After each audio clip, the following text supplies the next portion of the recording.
The year was 1988. The red banner of communism in Hungary still flew, but the flag grew limp. A time of political and economic change was brewing, and it was under these conditions that the protest movement Federation of Young Democrats, Hungarian Civic Alliance, was formed, better known as Fidesz. Co-founded by a certain charismatic and fiery Viktor Orban, who would become a face of the movement, the party promoted European integration and the development of a market economy. Fidesz became the party of the intellectuals and progressive urban youth seeking change in Hungarian politics and society. It was quickly banned by the oppressive Kadar government, but less than a year later, the entire Soviet bloc began to unravel. The dictatorship broke way for the democratic whirlwind, and the underground but socialized group now found itself in the spotlight of Hungarian politics. Having a strong anti-communist core, a popular mobilizing strategy, and a hatred towards the agents of Hungary's communist past, Fidesz became the leading and unifying force of liberalism in the country. Fidesz had its first notable success in 1990, when candidates associated with the party won mayoralties in a number of cities. In addition, the party won 22 seats in the National Assembly, Hungary's re-established parliament. However, the transition from protest movement to political party was not as easy as it seemed, with many debating on the direction Fidesz should go. The movementists, those who orientated themselves along the socially engaged direct democracy participation line, and the technocrats, those who supported professionalization, the market economy, and representative democracy led by Orban, were the two main opposing sides in this party split. The appointment of Viktor Orban in 1993 as party head solidified that his vision for Fidesz was the future. Fidesz would be a center-right Christian populist party with strong ties to church and nation. With this strategic and personal reorientation of Orban and the party, more of the liberal-orientated elements started to leave Fidesz. 1998 saw Fidesz becoming the single largest party in the National Assembly by claiming 148 seats. A coalition government was formed soon after with Fidesz party head Viktor Orban as prime minister, who ran on a platform very similar to most European conservative parties at the time. Orban's government continued an austerity program, cut taxes and social insurance fees, and pursued Hungary's membership into the European Union. 2002 saw Fidesz defeated in the parliamentary elections and the rise of a new socialist-led government. Fidesz never accepted the 2002 election as legitimate and accused the opposition of election fraud. Orban himself blamed the lack of Fidesz-friendly media outlets for the loss. In opposition, he launched a nationalist movement to support Fidesz called Forward Hungary, capitalizing on patriotic feelings all too common in Hungarian politics and society. Nevertheless, a second loss came to Fidesz in 2006, but this defeat marked the beginning of a new era. In September of 2006, mere months after the general election, the socialist prime minister was caught on tape telling party colleagues that the government had lied to the public and had made countless mistakes during its first term in office. Riots ensued soon after the revelation in the streets of Budapest and across the country. Fidesz capitalized on this development and boycotted the government. 2009 marked one of Viktor Orban's most well-known speeches, originally delivered at a closed-door party meeting, where he called for political stability in Hungary, campaigning for the creation of a central political force field that would govern the country for up to 20 years. Plagued by corruption scandals and the 2008 financial crisis, the socialists lost the majority in 2010 to Fidesz. While seen as a general anti-establishment vote rather than support for Orban's agenda, Fidesz nevertheless won a constitutional majority of 263 seats, just over the two-thirds margin necessary to rewrite the constitution by parliamentary vote. Viktor Orban was ready to enact his Fidesz agenda. Although Orban had already been in power once, no one could have anticipated the drastic measures he would take once granted his second term as prime minister. Winning two-thirds of seats in the 2010 election, the Fidesz government now had a constitutional majority which allowed them to pass basically any policies they desired. As the world watched, the second Orban government went about undoing the liberal democratic practices that had won Hungary membership in the European Union and had served as an example for the achievable in Eastern post-communist Europe. The policies rammed through the Fidesz-dominated parliament throughout their consecutive terms since 2010 have completely eschewed liberal ideals in favor of law and order, nativist, and self-serving practices. The second Orbán government began the destruction of Hungary's liberal democracy by rewriting the rulebook and appointing political cronies to make way for a powerful, centralized executive.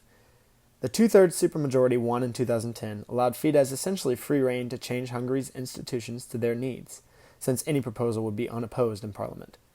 The new constitution, passed in 2011, the Fundamental Law, laid the groundwork that carried the country to its current illiberal system by severely weakening checks and balances.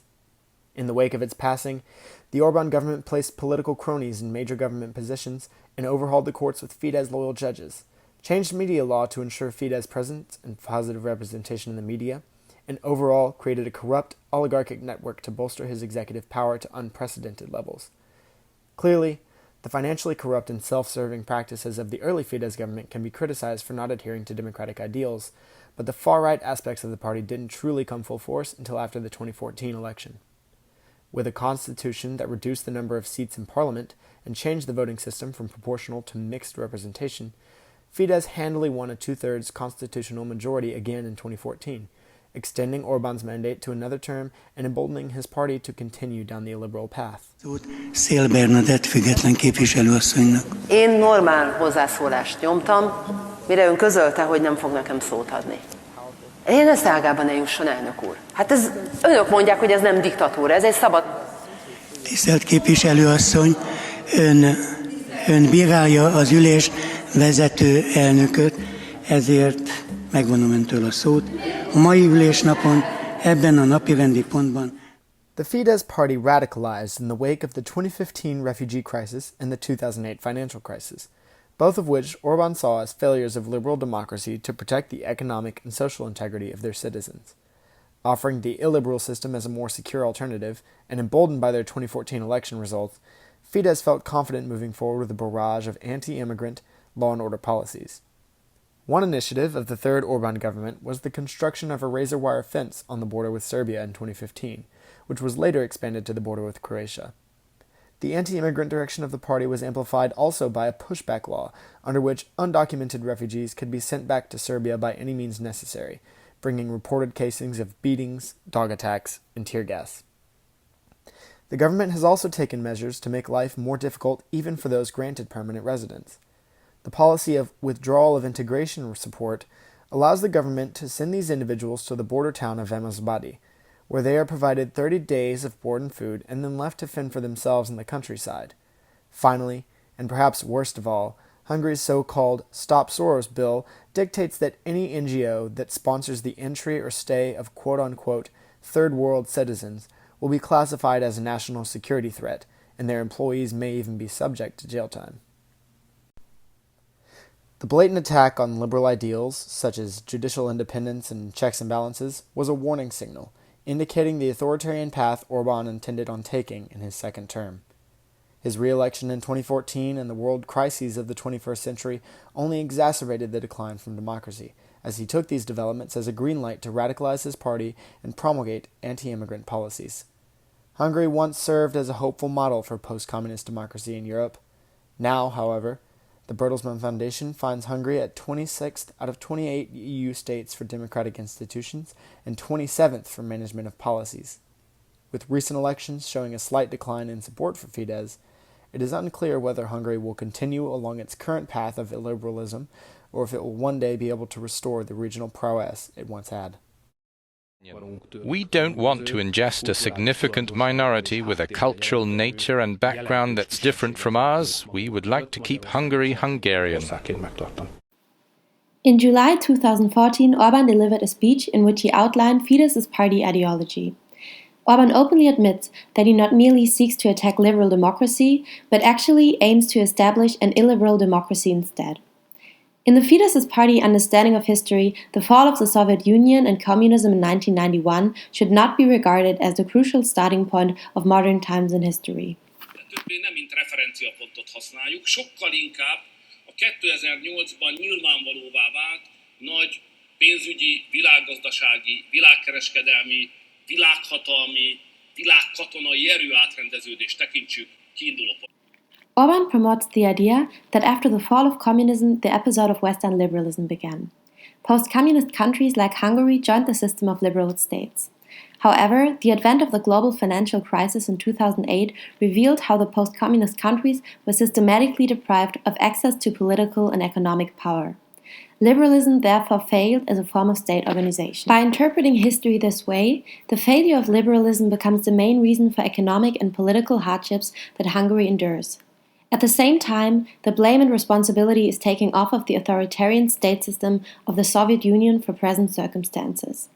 That in turn makes it easier to promote the authoritarian structure of the Fidesz party, which has no internal critical groups, and its usurpation of the Hungarian state organization.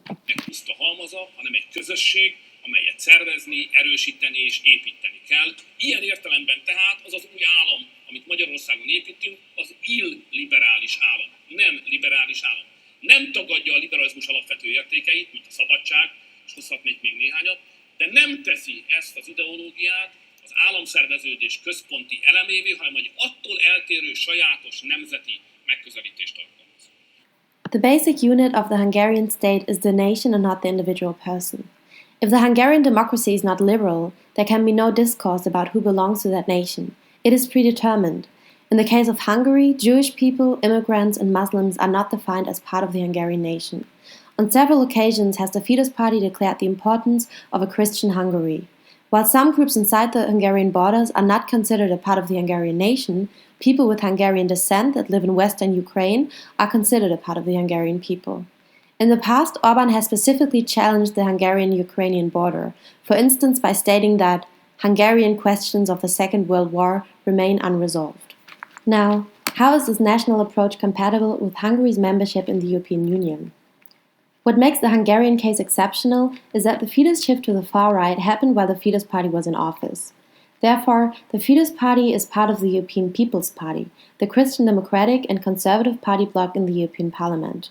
Despite the fact that, ideologically, it rather fits in with the fractions of the other far-right parties. In the heading up to the elections of the European Parliament in May 2019, Fidesz started an anti-immigration poster campaign depicting George Soros and the President of the European Commission, Jean-Claude Juncker. The poster said, "You too have a right to know what Brussels is up to." It is built upon the conspiracy theory that both of them are responsible for the smuggling of illegal immigrants into the European Union. In March 2019, the European People's Party therefore suspended the Fidesz party. They cannot attend any meetings anymore, and they can't hold any official office within the party. Although Orbán threatened to leave the European People's Party after the almost unanimous vote to suspend Hungary, at the moment Hungary remains one of its members. In July 2019, the new president of the European Commission, the EPP's German Ursula von der Leyen, was confirmed with a margin of only 9 votes in the European Parliament. All Fidesz members of the European Parliament voted for her confirmation. The Hungarian State Secretary has already declared that in exchange for their support, the Fidesz party wants to see policy results, for instance regarding the extension of European border policy. It remains to be seen how the Fidesz party will continue to influence European politics once the von der Leyen Commission goes into office, as it has already sustainably changed the way Hungarian state and democracy works as a whole.